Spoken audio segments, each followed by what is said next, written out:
wanted to circle back to this today. We played a clip of this for you guys yesterday, excuse me, and it got so much response on Facebook that I wanted to read some of the comments, but I also wanted to get a professional in the industry to give us her opinion also. And I've known Elle Duncan from ESPN for like 20 years, and she's going to come on in a couple of seconds. She's like the nicest. She's the best. So if you don't know what this story is all about, there's an announcer for the Braves, Wiley Ballard, and he's like the dude that goes out into the crowd and he talks to Braves fans at different games, right? So they were in Toronto a couple of nights ago, and he's up on the rooftop. I guess they have a bar up there, and he's in between two Braves fans in Toronto, and he's talking to them, where the conversation gets weird with, I think, mostly the color guy and the play-by-play guy sort of... They were egging it on. Egging him on to get the phone number of one of the girls, right? I think they might have misinterpreted a comment that he made, and it sparked a lot of backlash online. People saying, this was so unprofessional. How could he during a broadcast? If a woman did this, she'd be out of a job. So I think that there wasn't much of a controversy until and they're in Canada. Of course she's going to give him his number. They're like the nicest people ever. Right. There wasn't much of a controversy about it until women in sportscasting started to comment on it. And then it got into this big back and forth about people need to relax. And let me just give you a couple of examples.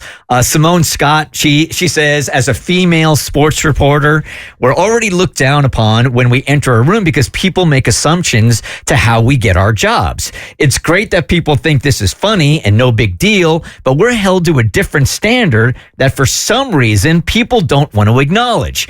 We get crucified if we laugh too hard at a joke. It's a boys' club, and we know that going into the job. It's just frustrating that people are pretending that this is not the case. And then there was Chelsea Jones, who's also in the industry, or maybe Chelsea Janes.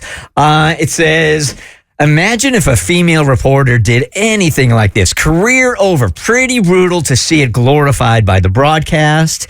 And then there was the Nashville Predators reporter, Emma Lingen. She says, if this were a female reporter asking for a man's number, it would be unprofessional. But if a man does it, it's funny and acceptable to take multiple victory laps. And in doing so, misogyny is alive and well, folks. And it was one reporter after the other coming on saying, you guys don't get it. You guys don't get it. It might have been really cute for you, but for us in the industry, it's a totally, completely different deal. So I've known Elle Duncan from ESPN for about 20 years. In fact, I tried to hire her here on the Bert Show, and she didn't want that job so much she ran across the country.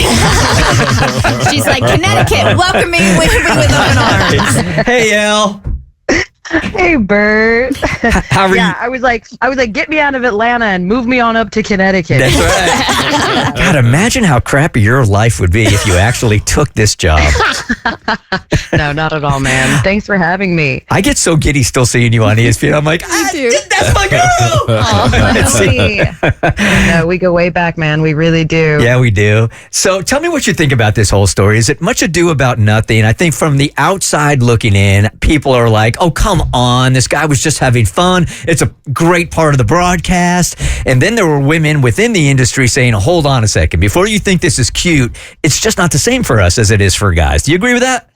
I think that two things can be true at once. I think that whenever, I am a woman in this industry, I understand there are double standards.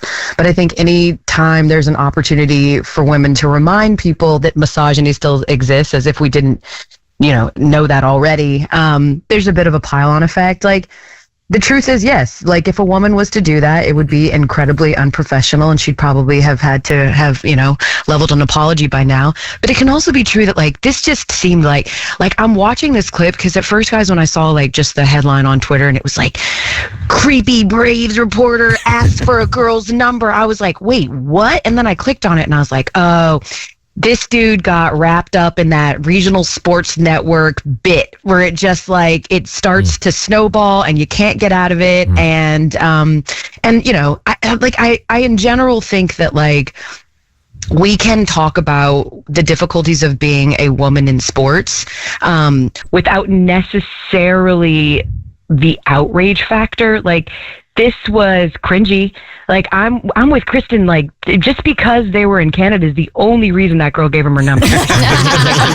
Like, she looked very uncomfortable. I think that part was the most uncomfortable part for me, is sort of like putting not Wiley in that situation, because his colleagues, I didn't really think of the perspective of like he heard it wrong. At first I was like, oh, he's getting egged on by his colleagues. Like, they're the ones.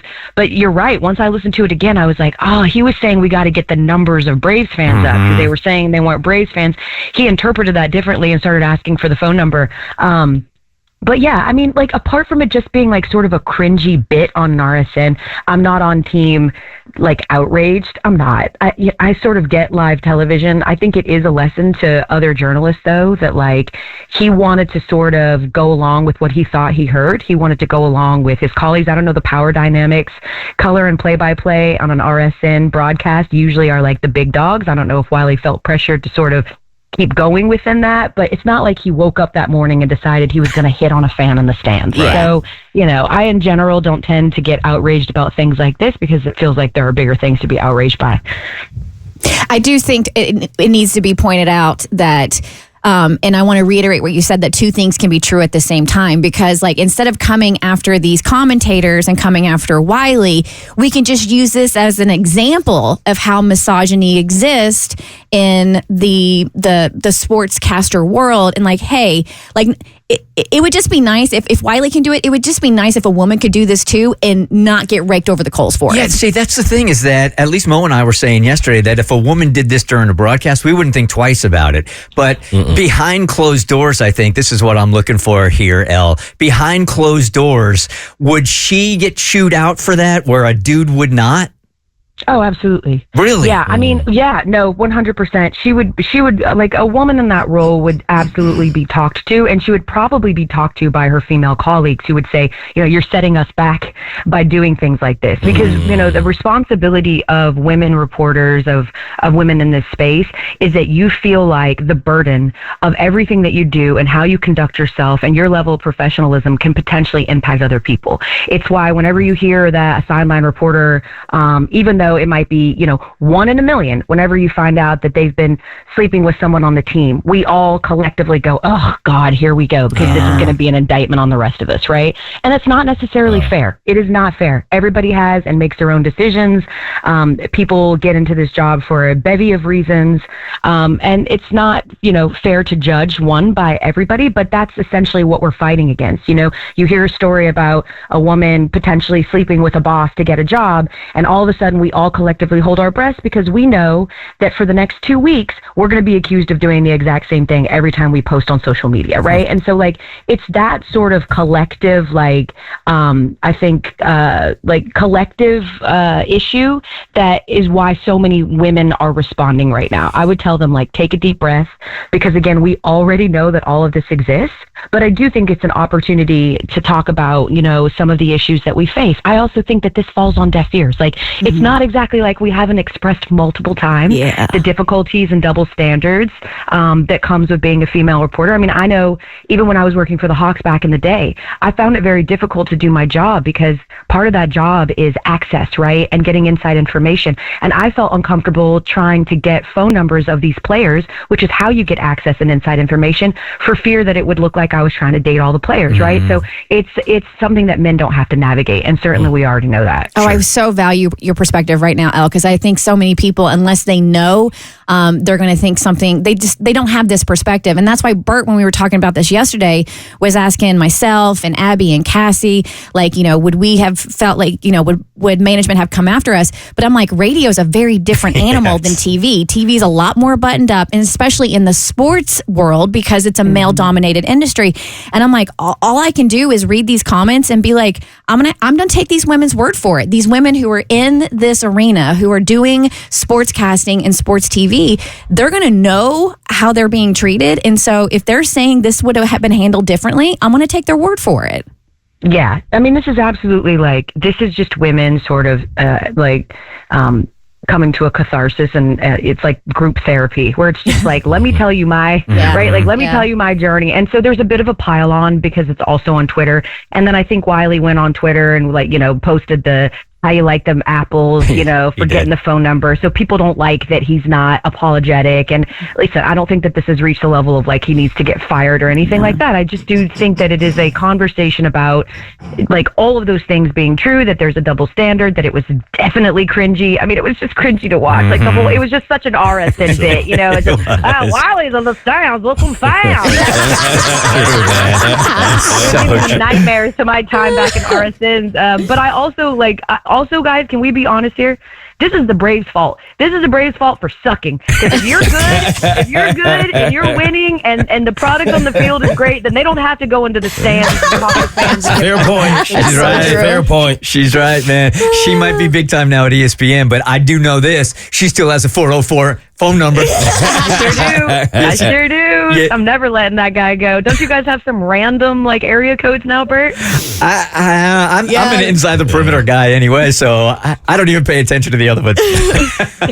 Exactly. Speaking of representing women, this is completely off topic, but I always said if I ever got the chance to talk to you, I would personally thank you for giving Stephen A. the business the way that you do every morning.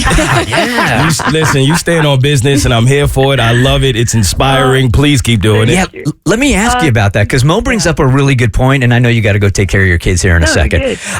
So when you are in that arena, and Stephen A. Smith is sort of the face of ESPN, but if you don't watch sports, he's loud, he's opinionated, he's sort of at the top of his game at ESPN right now. So as a woman, for you to challenge him, was there any backlash for you during that whole thing? I mean, that took a lot of courage. Yeah, no, you know what's funny is that like people, they're always like, yeah, you keep giving it to him, and like, I bet he doesn't like it. The thing to know about Stephen A. is that Stephen A. is an entertainer above all else, and he's one of the best that there is. You think that Stephen A. thinks it's good television for everybody to just sit there and agree with him? Like, of course he doesn't. He loves when there's dissent. Like, he loves when we're going back and forth at each other. I think that it really does speak to the issue of like, people only say that because I am a woman, right? And they're like shocked that a woman could be audacious enough to clap back or offer her opinion. But the reason I feel so comfortable doing that is because I'm incredibly well researched. Like, I think about my opinion. I think about what his counter could be. I think about what the other people on the desk could potentially say. Like, it's chess. And I'm always going to express it. I never am inflammatory just for the sake of being inflammatory. But no, it always shocks me when people are like, man, thank you for what you're doing. I'm like, what am I doing? They're like, disagreeing with Stephen A. I'm like, what else am I supposed to do? Like, if I agree with Stephen A., I will agree with Stephen A. But if I disagree with him, then that's, essentially what I'm going to do. But I do hope that, not courage. I mean, certainly it doesn't take any courage or bravery to give your opinion on a sports show, but I do hope that it like inspires women to speak out and use their voice, like honestly, when you talk about those double standards, one of the reasons a lot of women feel very hesitant to give their opinion is because they're going to undoubtedly be hit with the, what would you know? You didn't play. You didn't do this. You didn't do that. And I'm like, most of these, just because you played Pee-wee football when you were 12 years old doesn't mean that you're more acclimated to talk about sports than me. Thanks. And so I appreciate that love, and honestly, most of the time I get it from men, so I appreciate that. Like the idea that I'm clapping back at Stephen A. But there is never any backlash. Like, he absolutely loves and wants there to be dissent and disagreement because he's an entertainer above all else. Oh, Elle, thank you for your time, man. Thanks, guys. I'm so happy for you. Seriously, every time I'm watching, I don't know what your official shift is. It just feels like every time I'm watching ESPN, you're on, and I'm always smiling. Like, I remember back in the day when she was in red. That's Elle.